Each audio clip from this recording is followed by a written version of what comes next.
Boa tarde, pessoal do terceiro médio, boa tarde também todos os professores que nos acompanham com frequência, com regularidade, sejam bem-vindíssimos, é um prazerzaço estar aqui com vocês. A gente está aqui na ótima companhia do professor Marconi, que vai nos presentear com a aula hoje.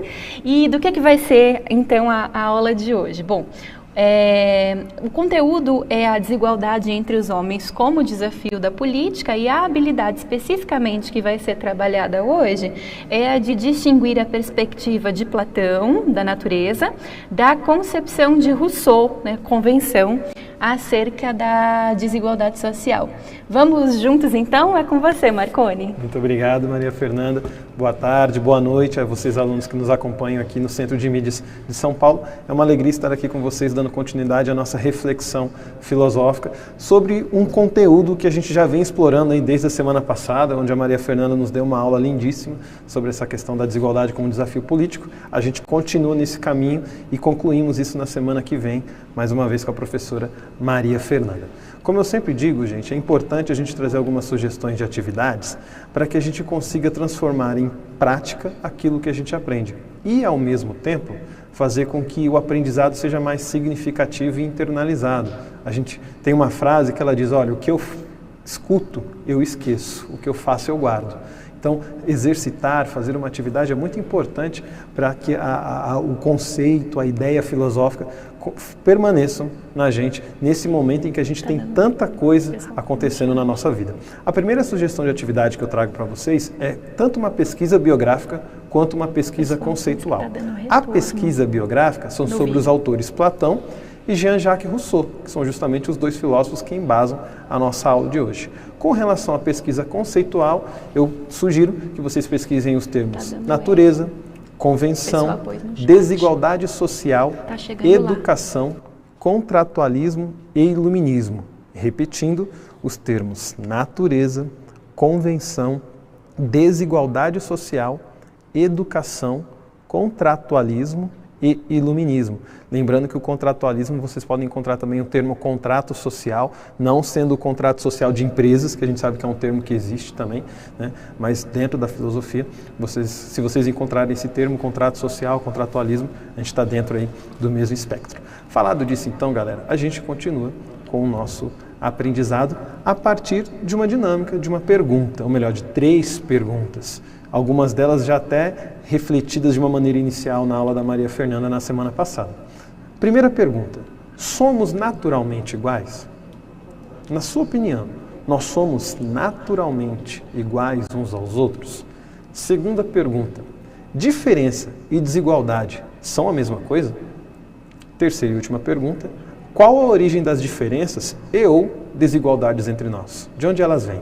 Lembrando então, vocês terão aí 90 segundos e a gente volta com os comentários da professora Maria Fernanda.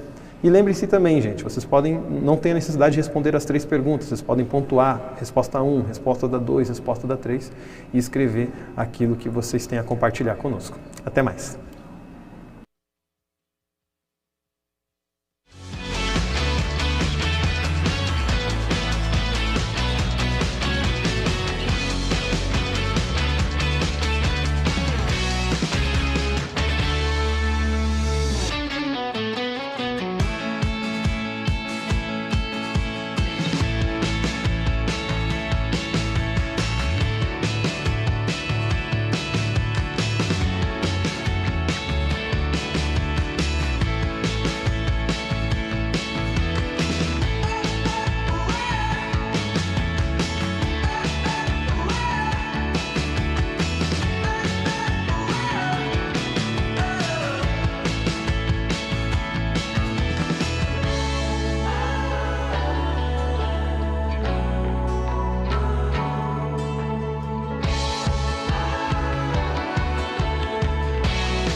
Vamos lá, gente, já retornamos então agradecendo bastante a participação de vocês, houve participações realmente excelentes, então em resposta às questões que o professor Marconi colocou para vocês, quando ele pergunta assim, nós somos naturalmente iguais? A maioria de vocês, aqui eu cito a resposta da Maia, que coloca, olha professor, eu acredito que nós somos sim naturalmente iguais. O Jairo também diz o seguinte, somos naturalmente iguais porque somos todos seres humanos. Faz sentido, já. Em relação à segunda pergunta, diferença e desigualdade são a mesma coisa? Eu quero destacar a resposta do Guilherme, que disse assim, não são a mesma coisa. E aí ele sintetizou a resposta dele sob a seguinte forma, toda desigualdade é uma diferença, mas nem toda diferença é uma desigualdade. Guilherme? O Guilherme, exatamente. Cuidado, preciso garantir meu emprego, tá? E a Raíssa, ela diz, então, em resposta à terceira pergunta, ela coloca assim, eu penso que a origem da desigualdade geralmente tem a ver com questões históricas. Perfeito. Larissa? Essa é a Raíssa. Raíssa, muito obrigado aí pela sua colocação. Os demais alunos também, vocês foram fantásticos, tá? Quero só avisá-los, gente, a gente percebeu no chat que vocês estavam comentando a questão do eco, a gente está tentando resolver, mas eu estava até brincando aqui com a Maria Fernanda, é para vocês ouvirem 2 vezes. E ouvindo 2 vezes, vocês vão guardar mais ainda tudo aquilo que a gente está compartilhando. Como já foi dito, o objetivo, a habilidade que a gente quer desenvolver aqui hoje é contrapor, é avaliar as 2 concepções de desigualdade, de diferença, a partir das concepções de Rousseau e das concepções de Platão. E nós vamos começar então pela concepção de Platão. Segundo Platão, as diferenças, né, no sentido, podemos dizer assim, natural, geram as desigualdades sociais. Isso por quê? Platão tem uma ideia de que todo ser humano nasce, e lembrando que sempre, gente, que nós simplificamos e sintetizamos para se fazer entender. É óbvio que qualquer doutor em Platão vai falar, olha, mas tem esse detalhe, tem isso para resolver, e com certeza com mais tempo e mais aprofundamento a gente consegue ir mais longe, mais fundo também nesses conteúdos e nesses conceitos. Mas de uma maneira superficial, de uma maneira panorâmica, Platão vai trazer uma ideia de que a alma humana ela é dividida em 3 partes, né? uma alma tripartida, onde nós teríamos a nossa alma racional, digamos assim, que é a alma que residiria na cabeça e é responsável por governar o corpo. Nós temos a alma irascível, que é a alma do sentimento, da emoção. E nós temos a alma concupiscente, né? Que seria a parte da alma relacionada à vontade, ao desejo, né? E é importante frisar aqui, gente, que Platão traz a ideia de que as 3 almas são muito importantes. Nós precisamos da vontade, do desejo, porque isso nos mantém vivos. Tanto é que quando a gente tem um problema, digamos assim, uma dificuldade com a vontade, isso se configura até em patologias, como as pessoas que têm distúrbios na alimentação, a questão do quadro depressivo, porque a vontade é um elemento do ser humano, faz parte da vida humana ser um ser de vontade, um ser de desejos. A emoção também é um elemento importante, Platão vai dizer. Tanto é que Platão colocava que aqueles que deveriam defender a cidade são aqueles que são os apaixonados, aqueles que possuem a emoção como parte mais desenvolvida. Porque defende com gana, defende com força, né? A gente luta com muito mais entusiasmo, quando a gente está lutando por aquilo que a gente ama e não por aquilo que a gente simplesmente é obrigado a lutar. Só que Platão vai dizer, essas 2 almas precisam ser governadas pela alma racional, pela nossa razão. E aí tem até um mito que Platão deixa muito claro no discurso Protágoras, que é uma mentira, mas ele fala, é uma mentira genuína. Né? É uma mentira genuína e importante porque é útil. E nesse sentido ele vai falar que todos os seres humanos foram gerados, digamos, dentro da Terra. E nesse sentido, quando nascemos dela, como filhos, temos o dever de cuidar dela. Como o filho cuida da mãe, é nosso dever cuidar da terra.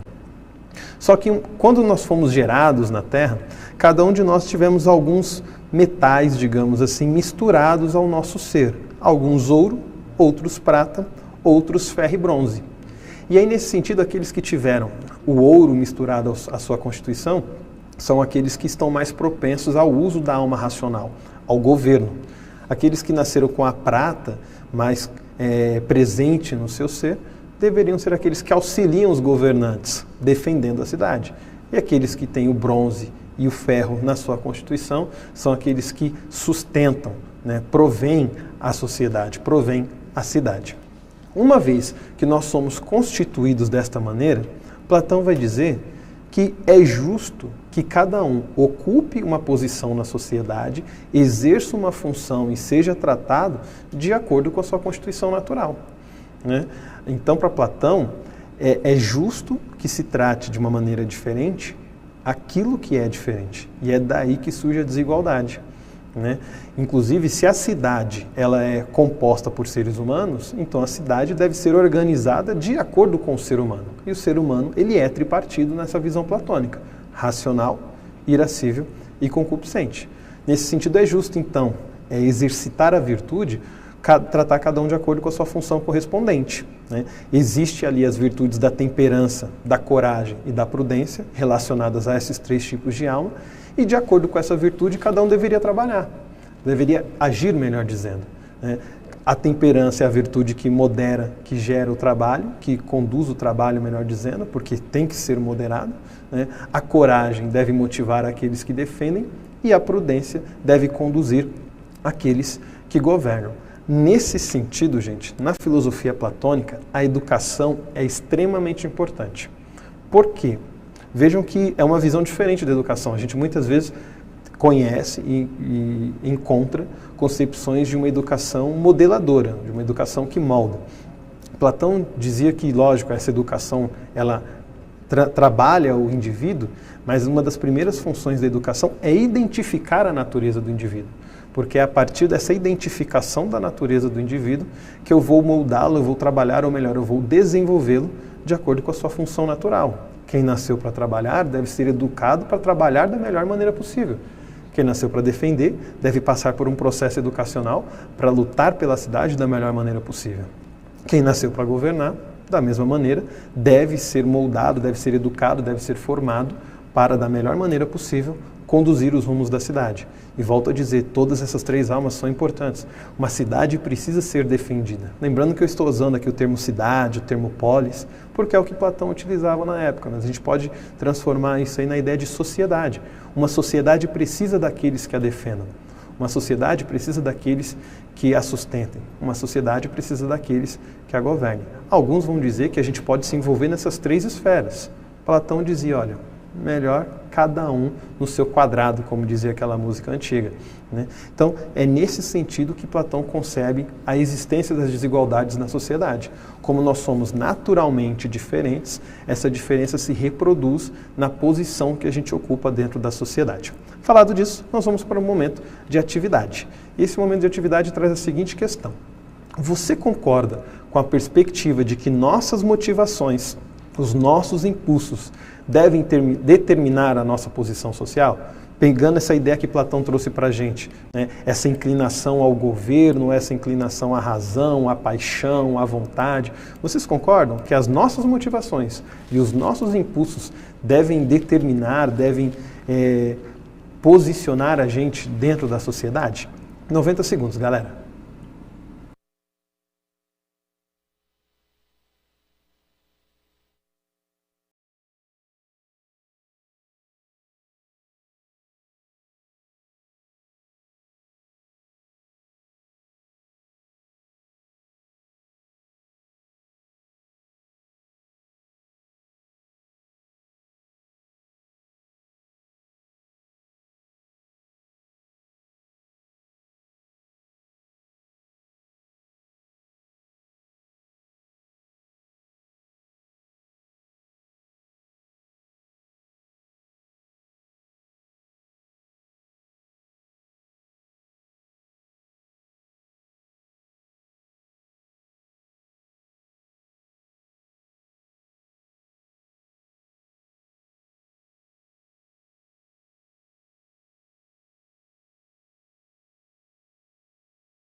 Vamos lá, gente. Estamos de volta. Obrigada novamente pelas participações de vocês. Eu achei interessante porque nessa pergunta teve algumas pessoas que foram assim bem categóricas nas respostas, né? Por exemplo, quando você perguntou assim: você concorda com a perspectiva de que nossas motivações e impulsos devem determinar nossa posição social? O Daniel, ele já colocou assim: claro que não. Ele foi bem categórico. Gostei da convicção, Daniel. O Daniel está convicto da posição dele. O Paulo, ele já vai para o lado oposto do Daniel, porque ele responde assim: eu acredito que deve determinar sim. Por quê? Porque você ganha ou perde de acordo com as suas ações, com as suas motivações e determinações. E isso, na perspectiva do Paulo, está correto. Né? Já o Gabriel, ele diz assim: é difícil a gente falar em determinação porque existem aspectos na nossa vida que são causados por fatores momentâneos. Né? E nessa mesma linha o Mateus diz: eu acho que motivação sim pode ser um fator determinante, mas impulso já é um pouco mais complicado por ter essa característica da momentaneidade. Legal. Ótimas, excelentes colocações, hein, gente? É muito saudável e importante essa nossa visão diferente, né, que um aluno tem, que outro aluno tem. Eu sempre falo para os meus alunos que vocês podem ter a opinião que vocês quiserem, desde que vocês tenham um fundamento para a opinião de vocês. Isso é o mais importante e essa é a grande função da filosofia, uma das grandes funções da filosofia, nos dar condições de fundamentar a nossa opinião, a nossa crença, a nossa reflexão. Falado disso, como eu sempre tenho feito nas aulas, a gente vai ter aquele momento de retomada para você aluno, você professor que chegou depois, não sabe qual que é a habilidade que está sendo trabalhada, qual que é o conteúdo, o que você já perdeu. Nós estamos trabalhando hoje o tema diferença ou desigualdade. E o conteúdo da nossa aula, então, é a desigualdade entre os homens como um desafio da política. E a habilidade selecionada do currículo é distinguir a perspectiva de Platão, natureza, da concepção de Rousseau, convenção, acerca da desigualdade social. Então, fazer a diferenciação entre essas duas perspectivas. E eu deixei uma primeira sugestão de atividade para vocês, que era tanto uma pesquisa biográfica, né, da vida de Platão, da vida de Jean-Jacques Rousseau, que inclusive já foi trabalhada na semana passada, e também uma pesquisa conceitual de termos importantes que a gente vem utilizando e continuará utilizando dentro dessa temática, que são as ideias de natureza, convenção, desigualdade social, educação, contratualismo e iluminismo. Iluminismo, um movimento no qual aí Rousseau está inserido. Falado disso, gente, dando continuidade, eu quero deixar também uma dica de leitura para vocês, uma vez que a gente não tem, infelizmente, a mínima condição, por questão de tempo, né, de se aprofundar, de às vezes pegar um texto filosófico e mergulhar dentro dele, fica a sugestão de que vocês vejam, ou leiam, melhor dizendo, o livro A República, de Platão, ou também outras duas obras do Jean-Jacques Rousseau, Discurso sobre a origem da desigualdade entre os homens, que a Fê chegou a comentar com a gente aqui na semana passada, e uma outra obra dele que se chama Do Contrato Social. Né? São as duas obras, inclusive, que estão fundamentando a reflexão que nós estamos fazendo desde a semana passada, acentuando hoje, e que vai se desdobrar para a semana seguinte. Falado de Platão, agora a gente pode colocar aí a visão de Rousseau, né? Essa ideia de que qual é a natureza da desigualdade? Eu até fiz um trocadilho aí com essas palavras, né? Qual que é a natureza da desigualdade? Qual que é a essência da desigualdade? A gente viu que Platão traz essa ideia de desigualdade como um elemento da natureza, né? É essa diferença natural que gera a desigualdade, né? Rousseau já vem com essa ideia de uma desigualdade gerada pela convenção, por um acordo entre os homens. E antes da gente mergulhar um pouco nisso, é importante a gente fazer um contexto aqui de como era esse homem quando a desigualdade ainda não existia. E aí Rousseau vai trazer a ideia daquilo que os contratualistas chamam de estado de natureza, onde nesse contexto, nesse período, os homens, eles eram fisicamente superiores ao homem de hoje, que é o homem político. Lembrando que aqui é superior fisicamente falando, uma vez que ele se utilizava da sua força física para viver, para sobreviver, e não tanto de recursos políticos, recursos de acordos, digamos assim, a natureza física, o porte físico dos seres humanos seria maior, seria mais forte, de acordo com Rousseau.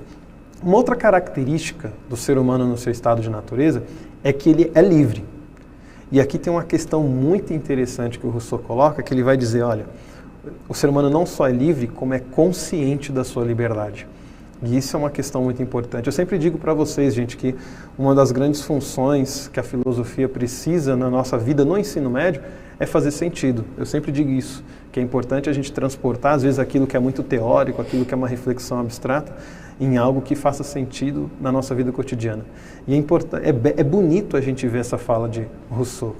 O ser humano é consciente da sua liberdade, porque muitas vezes as pessoas são inconscientes da liberdade que tem, da força que tem, da potência que tem. E ele colocava, olha, no estado de natureza o homem não só era livre, como ele sabia que ele era livre. Hoje, muitas vezes, a gente não desfruta da liberdade que a gente já tem. Além disso, Rousseau traz algumas características próprias do ser humano no estado de natureza. Essas características seriam a perfectibilidade, que traduzindo é a busca constante por perfeição, aperfeiçoamento, querer sempre melhorar. E também uma outra característica do ser humano no estado de natureza é a piedade. Essa piedade não é no sentido de ter dó do outro, de achar que o outro está sofrendo porque ele é menor e pior. Não, não é isso.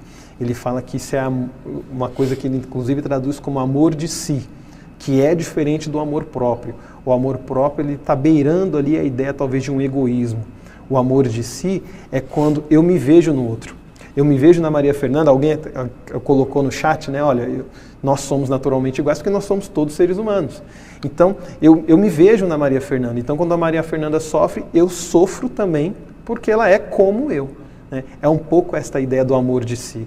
É beirando também aquela ideia de compaixão, né? Sofrer com o outro porque o outro é um eu também. Como eu sou eu, o outro também é um eu. E aí, por isso eu me compadeço, por isso eu me importo com o outro. E aqui a gente faz a relação com a habilidade que a gente está trabalhando, que é a desigualdade como desafio político. Não se trata só de, eu quero igualdade para mim. Não, é igualdade para todos. Né? É atingir a todos. Isso é extremamente importante. De onde vem então a desigualdade? Diante dessas características que o ser humano tem no estado de natureza. Da busca por perfeição constante. Então, na medida que o ser humano vai percebendo que, por exemplo, se associar é vantajoso, na hora de você produzir, na hora de você trabalhar, na hora de você proteger. Em diversos aspectos, o ser humano foi percebendo nessa busca por melhorias que trabalhar com outras pessoas, que não ficar sozinho, é vantajoso, vale a pena. Só que isso também permitiu o surgimento da propriedade privada. Né? Que alguém, e a Fernanda trouxe isso para a gente na semana passada, e alguns outros tolos acreditaram, né, nesse alguém que um dia chegou lá e falou, olha, esse pedaço de terra aqui é meu. Isso aqui é meu. E outros acreditaram. A partir do momento que essa propriedade privada surge a desigualdade. Uns passam a possuir mais do que os outros.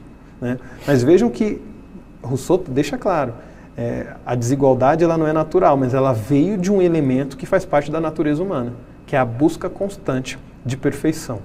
Nesse sentido, como a gente supera a desigualdade social de acordo com a visão de Rousseau? Pelo contrato social. Por esse acordo dos seres humanos, dos homens entre si, lembrando que aqui a gente fala homens no sentido de humanidade, né? E esse contrato social vai fazer com que o ser humano construa a vontade geral, que já vou explicar melhor para vocês, expressa em leis. Que leis são essas? São leis que vão garantir uma condição de justiça, de igualdade e de liberdade. Lembrando que essa igualdade é uma igualdade agora formal, e essa liberdade é uma liberdade civil, já não é uma liberdade natural. É aquela ideia que a gente escuta, todos somos iguais perante a lei. Essa é uma igualdade formal que nos dá uma liberdade civil, ou seja, uma liberdade agora não diante da natureza, mas diante da sociedade. E o que é a justiça? Conseguir construir essa igualdade e esta liberdade. E para Rousseau isso só vai acontecer através da vontade geral. E vontade geral, gente, é um conceito que o Rousseau constrói, para alguns inclusive utópico, que é a ideia de você fazer com que todos os indivíduos abram mão do seu interesse individual, do seu interesse particular, para pensar e se preocupar apenas com aquilo que é de interesse de todos. É uma ideia que faz sentido, a gente sabe que na prática talvez seja muito difícil de se executar, mas o que o Rousseau traz é isso. Se todo mundo, se eu não me preocupar com aquilo que me interessa, se a Maria Fernanda não se preocupar com aquilo que lhe interessa e nós dois nos preocuparmos com o que nos interessa, a gente vai chegar num acordo, segundo Rousseau. Nós vamos construir a vontade geral, que não é democracia, gente, no sentido que a gente conhece, que a gente exerce, inclusive. porque alguns vão entender que essa vontade geral pode parecer a democracia que a gente vive no cotidiano, mas alguns vão até pontuar que isso, na verdade, não é uma vontade geral, é uma vontade da maioria. E Rousseau não está pregando aqui, não está afirmando e defendendo uma vontade da maioria, mas sim a vontade de todos, uma vontade geral, que, volta a dizer, só é possível de se construir se todos abrirem mão do seu interesse individual. E a gente não vai trabalhar isso aqui, mas para Rousseau, o caminho para se construir indivíduos capazes de abrir mão dos seus interesses particulares, pensando no que é melhor para a sociedade, é a educação. É a educação quem tem a capacidade de ensinar os indivíduos, moldar os indivíduos de tal forma, de tal maneira, que eles aprendam o quanto que é vantajoso, o quanto que é melhor, o quanto que vale a pena nós nos colocarmos como pessoas que pensam no que é melhor para todos. Não é que eu não vou ter o que me interessa. Você pode procurar o que te interessa, mas primeiro aquilo que atende a todos, aquilo que é uma necessidade de todos. Quem tiver um interesse também de conhecer um pouco mais sobre essa questão da educação no Rousseau, tem uma obra chamada O Emílio, onde ele justamente trabalha esse processo educacional, né, de como fazer com que os jovens, os indivíduos se transformem em pessoas que pensam primeiramente no que é melhor para todos e não apenas no que é melhor para si mesmo. O que para Rousseau seria algo justo, porque está todo mundo abrindo mão, não é um ou outro, está todo mundo abrindo mão dos seus interesses, né? E há uma liberdade, porque está todo mundo construindo aquela lei. Então, como todos estão construindo aquela lei, todos estão obedecendo a si mesmos, né?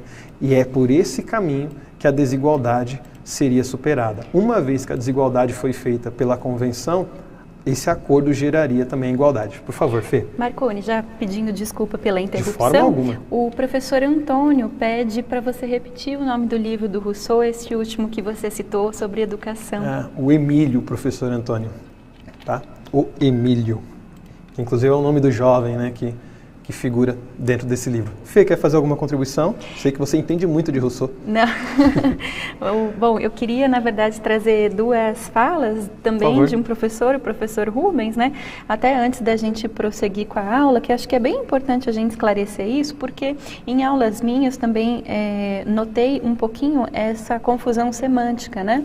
Porque o professor Rubens, ele coloca assim, quando estava na tela o slide anterior, se a gente puder colocar novamente, aparece aí para vocês assim, o homem no estado de natureza, né? Isso pode levar a gente a pensar que o Rousseau está se referindo especificamente ao gênero homem, né? Ao gênero masculino. E aí, nesse sentido, o professor Rubens disse assim, mas será que esses pensadores não se preocupavam com as mulheres? Eles não estão incluindo as mulheres na teoria deles? Será que você podia falar um pouquinho disso? Claro, claro. Professor Rubens? Isso.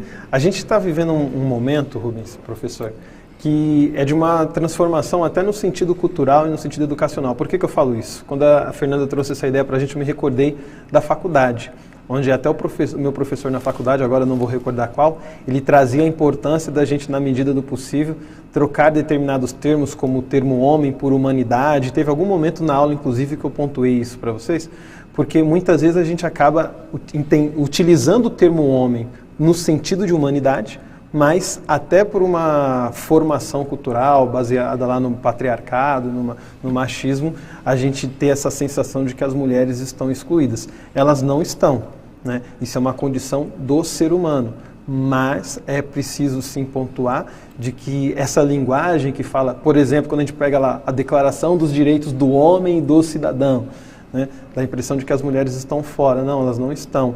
Mas isso é uma característica da linguagem da época que não tinha esse cuidado, né, como a gente procura até hoje, às vezes nos escapa, de perceber que faz muito mais sentido a gente falar de humanidade do que ainda utilizar o termo homem, que às vezes se refere a um gênero, como referente a uma espécie. Por favor, Fê. E aí, hoje, a gente tem essa problematização bem vívida, né, a respeito da utilização, enquanto pronome mesmo, a problematização da semântica mesmo, do uso do homem ou da mulher, né, e outras possibilidades também de pronome, né, mas Mas é importante a gente lembrar que, às vezes, a gente pode incorrer no anacronismo, né? Então, tomar um pouquinho de cuidado quando a gente lê um autor que nos dá a impressão de que seja preconceituoso, ou enfim, e aí entender que, bom, todo escritor é fruto do seu tempo, né? Então, se o escritor usa a palavra homem em vez da palavra humanidade, né? Talvez a gente não deva procurar aí alguma carga de preconceito, mas entendê-lo como fruto da semântica própria do seu tempo, né? E hoje, muito bem-vinda essa questão da problematização do gênero, né? Perfeito. Mas é só assim para a gente ir mais um pouquinho a fundo nisso, né? Maravilha, Fê. Mais algum comentário? Ou até seu, não precisa ser só do chat, não. Muitos elogios, viu, Marconi? Muitos elogios. O pessoal ficou bastante interessado aqui nessa discussão do uso do pronome, né, do gênero pelos autores. Tem aula sobre isso também, vai acontecer, vai aparecer. É isso mesmo. Gente, vamos para um momento de atividade então? Nós teremos aí 5 questões, 5 afirmações, melhor dizendo, que vão aparecer na tela para vocês de verdadeiro ou falso. E nós teremos aí 90 segundinhos para a gente responder. A primeira afirmação diz o seguinte: a educação tem um papel diferente nas filosofias de Rousseau e Platão. Segunda afirmação: Rousseau é um defensor da ideia de que, preservada a natureza dos seres humanos, não haveria qualquer diferença entre nós. 3. Para Platão, a desigualdade é natural e justa, não resultando de convenções que teriam criado conflitos e privações, como pensava Rousseau.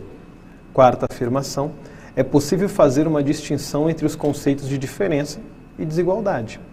Última afirmação: para Rousseau, o amor próprio é uma das leis que instituem a igualdade formal. 90 segundos, galera.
Vamos retomando então, gente. Olha, foram muitas respostas aqui no chat, eu olhei todas com atenção, mas a título de exemplificação, eu selecionei aqui a resposta do Yuri Francisco. Então, ele disse assim: ele disse que a primeira afirmação, a educação tem um papel diferente nas filosofias de Rousseau e Platão, é falsa.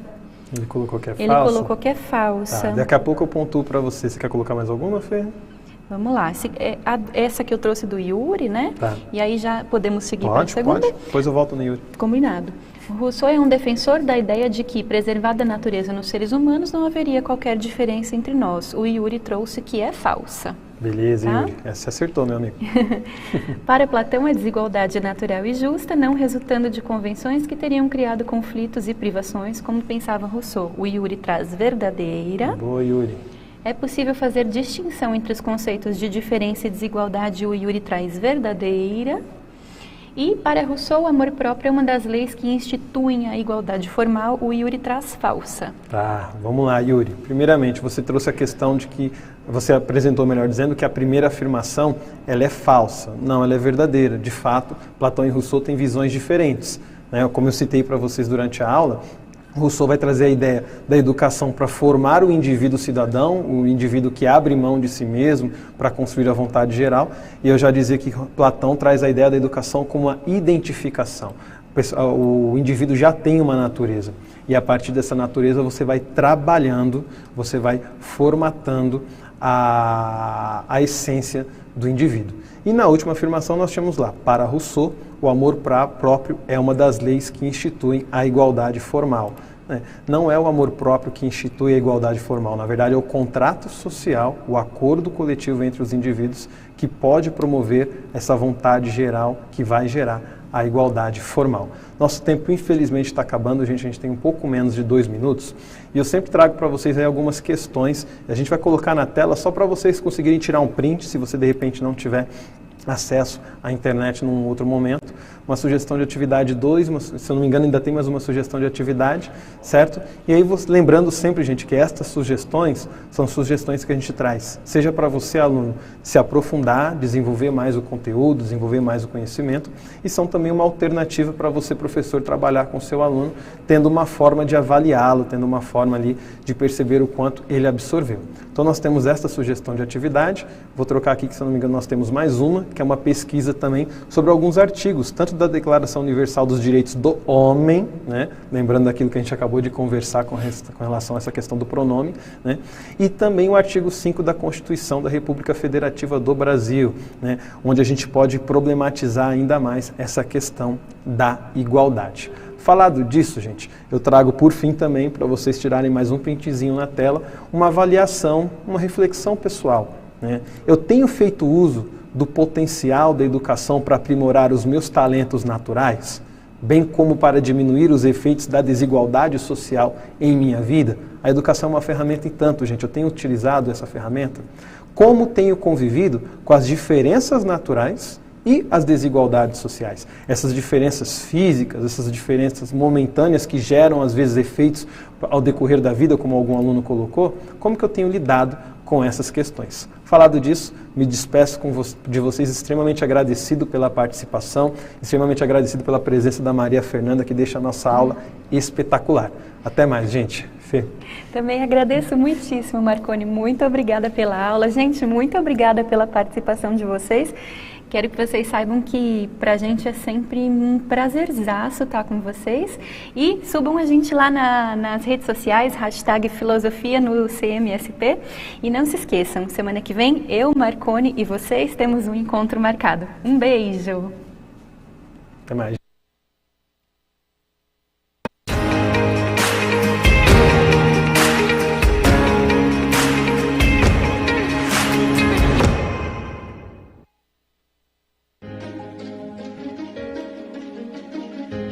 A escola pode estar distante, mas as aulas não.